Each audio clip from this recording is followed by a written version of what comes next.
بسم اللہ الرحمن الرحیم۔ فرعون کی باندی مشاطہ کا واقعہ۔ آج سے تقریباً 3000 سال قبل مصر پر ایک ظالم جابر بادشاہ فرعون کی حکومت تھی، جو نہ صرف ایک جابر اور سرکش بادشاہ تھا بلکہ اس نے خدائی کا دعویٰ بھی کر رکھا تھا اور خدائے حقیقی کو للکارنے کی جرت کی تھی۔ فرعون نہایت ہی بد کردار اور ظالم ترین شخص تھا۔ فرعون نے اپنی رعایا کو حکم دیا تھا کہ وہ اس کی آگے سجدہ کرے، اور جو کوئی بھی اسے سجدہ کرنے سے انکار کرتا وہ اس پر ظلم کے پہاڑ ڈھا دیتا، یہاں تک کہ اسے قتل کروا دیتا۔ اس زمانے میں اللہ نے اپنے سچے پیغمبر حضرت موسیٰ علیہ السلام کو مبعوث کیا، جنہوں نے بنی اسرائیل کو اللہ کی طرف دعوت دی اور انہیں جھوٹے خدا کی عبادت سے باز آنے کی ہدایت دی۔ لہٰذا خود فرعون کے محل میں موجود ایک خاتون نے موسیٰ علیہ السلام کے دین کو قبول کر لیا اور اس لا شریک اللہ پر ایمان لے آئی۔ اس خاتون کا نام مشاطہ تھا، جو فرعون کے محل میں خادمہ تھی۔ فرعون نے اسے اپنی بیٹی کی خدمت اور کام کاج کرنے پر مامور کیا تھا۔ ایک دن کا واقعہ ہے کہ وہ خادمہ فرعون کی بیٹی کے بالوں میں کنگھی کر رہی تھی۔ کنگھی کرتے ہوئے اس کے ہاتھوں سے اتفاقاً کنگھی گر گئی۔ وہ اٹھانے لگی تو اس کی زبان سے بے ساختہ بسم اللہ نکل گیا۔ اس پر شہزادی نے کہا کہ تو نے آج عجیب کلمہ بولا، رب تو میرے باپ فرعون ہی ہیں، تو پھر تم نے یہ کس کا نام لیا؟ اس نے جواب دیا، فرعون رب نہیں بلکہ رب وہ اللہ ہے جو مجھے اور تجھے اور خود فرعون کو روزی دیتا ہے۔ شہزادی نے کہا، اچھا تو کیا تم میرے باپ کے سوا کسی اور کو اپنا رب مانتی ہے؟ اس نے جواب دیا، ہاں، میرا، تیرا اور تیرے باپ سب کا رب اللہ ہی ہے۔ شہزادی نے اس بات کی اطلاع اپنے باپ کو دے دی۔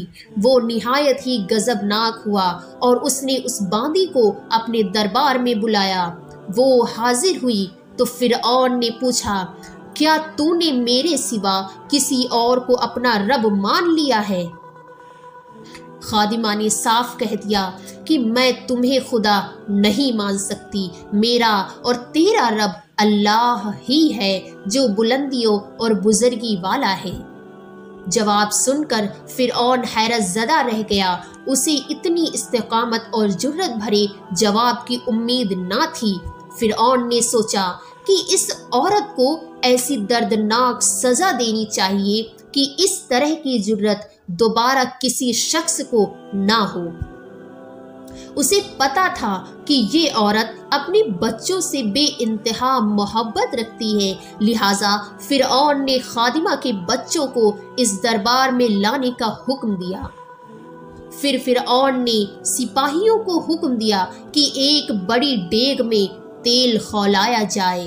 جب یہ دیگ خوب تب گئی تو فرعون نے حکم دیا کہ اس عورت کے تمام بچوں کو ایک ایک کر کے اس کھولتے ہوئے تیل میں ڈال دیا جائے۔ فرعون کا حکم سنتے ہی اس عورت کے آنکھوں کے سامنے اندھیرا چھا گیا۔ خادمہ نے نہایت ہی صبر اور ہمت سے کام لیا۔ سپاہیوں نے اس خادمہ کے ایک بچے کو پکڑا اور اسے گھسیٹتے ہوئے لے جانے لگے۔ وہ بچہ کبھی پکارتے ہوئے اپنی ماں سے مدد مانگتا، کبھی سپاہیوں سے رحم کی بھیک مانگتا، کبھی فرعون کی طرف امید بھری نگاہوں سے دیکھتا۔ سپاہی اسے ڈھکیلتے اور گھسیٹتے ہوئے دیگ کے قریب لے گئے۔ خادمہ اپنے بچے کو محبت بھری نظروں سے دیکھ رہی تھی اور اسے الوداع کہہ رہی تھی۔ چند لمحات میں اس جگر گوشے بچے کو کھولتے ہوئے تیل میں انڈیل دیا گیا اور کچھ ہی لمحے میں اس معصوم کی ہڈیاں تیل کے اوپر تیرنے لگی۔ فرعون نے خادمہ کی طرف دیکھا اور کہا اب اس نادیدہ خدا کو چھوڑ دو اور مجھے رب مان لو۔ خاتون نے تیلے رانہ نظروں سے فرعون کی طرف دیکھا اور اسے خدا تسلیم کرنے سے انکار کر دیا۔ فرعون اس ثابت قدمی اور ہمت کو دیکھ کر دنگ رہ گیا۔ تھوڑی دیر میں اس کے دوسرے بچوں کو بھی تیل میں ڈال کر ہلاک کر دیا گیا۔ اب سپاہی اس خاتون کے سب سے چھوٹے بچے کی طرف بڑھے جو شیر خوار اور معصوم تھا۔ جب سپاہیوں نے اس بچے کو چھینا تو بچے نے زور سے چیخ ماری، ماں کا کلیجہ منہ کو آ گیا اور اسے ضبط نہ رہا، وہ زمین پر گر پڑی اور زار و قطار رونے لگی۔ وہ عظمت والا لا شریک خدا اس عورت پر گزرنے والی قیامت سے خوب واقف تھا، لہٰذا اللہ کی طرف سے ایک معجزہ ظاہر ہوا۔ وہ شیر خوار بچہ جو ابھی بول بھی نہ سکتا تھا، اس کی زبان میں بولنے کی قوت آ گئی، مگر دربار میں بچہ بول اٹھا، میری ماں تو حق پر ہے، بے شک دنیا کی سزا آخرت کے عذاب کے مقابلے میں بہت ہلکی ہے۔ فرعون کے دربار میں موجود لوگ اس بچے کی آواز سن کر حیرت زدہ رہ گئے، لیکن ان کے دلوں پر لگے کفر کے تالے پھر بھی نہ کھلے۔ کچھ ہی دیر میں اس بچے کو بھی ڈیگ میں ڈال دیا گیا اور یہ بے خطا معصوم موت کے آغوش میں چلا گیا۔ اپنے تمام بچوں کو اپنی آنکھوں کے سامنے فرعون کے ظلم کے بھیٹ چڑھتے ہوئے دیکھنے کے بعد اس خادمہ کا دل پھٹ پڑا تھا۔ اگر وہ چاہتی تو اپنے معصوم بچوں کو اس دردناک موت سے بچا سکتی تھی۔ اسے صرف ایک کلمہ کفر پڑھنا تھا، مگر یہ فقط جان بچانے کا ایک بہانہ ہوتا، مگر اسے یقین تھا کہ اس کے رب کے پاس اس کے لیے جو کچھ ہے وہ اس ختم ہو جانے والی دنیا سے کئی زیادہ ہے۔ اب سپاہیوں نے اس خادمہ کو پکڑا اور ڈھکیل کر اس ڈیگ کے پاس لے گیا۔ خادمہ کے ذہن میں ایک بات آئی، اس نے فرعون کی طرف دیکھ کر کہا، رکو، میری ایک درخواست ہے۔ یہ سن کر فرعون کی کچھ امید پیدا ہو گئی۔ فرعون نے کہا، ہاں بتاؤ، کیا خواہش ہے؟ عورت نے کہا، تم میری اور میرے بچوں کی ہڈیاں ایک ساتھ جمع کر کے ایک جگہ دفن کر دینا۔ پھر اس نے اپنی آنکھیں بند کر لی اور اسے بھی ڈیگ میں پھینک دیا گیا۔ اس واقعے کے 2000 سال کے بعد آخری نبی حضرت محمد مصطفیٰ صلی اللہ علیہ وسلم دنیا میں تشریف لائے۔ آپ کو ایک رات معراج کے سفر پر لے جایا گیا۔ معراج کی رات جب نبی صلی اللہ علیہ وسلم براق پر سوار ہو کر بیت المقدس پہنچے تو آپ کو مصر کی طرف سے ایک خوشبو آنے لگی۔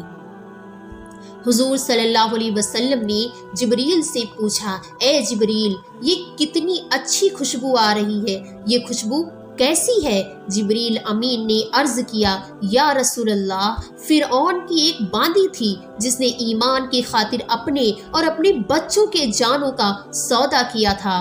اس کے اور اس کے بچوں کی ہڈیوں کو جہاں دفن کیا گیا تھا، جس دن انہیں دفن کیا گیا، اس دن سے لے کر آج تک یہ خوشبو آ رہی ہے اور یہاں قیامت تک آتی رہے گی۔ بے شک ہم خوش قسمت ہیں کہ اللہ نے ہمیں ایمان کی دولت سے نوازا، جس ایمان کو پانے کے لیے لوگوں نے اپنی اور اپنی اولادوں کی جان کو نذرانے پیش کر دیا، جبکہ ہم کتنی آسانی سے یہ دین اور ایمان مل گیا۔ ناظرین، اسی امید کے ساتھ اجازت دیجیے، پھر ملتے ہیں ایک نئی تحقیقی اور تاریخی اور معلوماتی ویڈیو کے ساتھ۔ اور اگر آپ کو ہماری ویڈیو پسند آئی ہو تو چینل کو سبسکرائب کریں۔ السلام علیکم ورحمۃ اللہ۔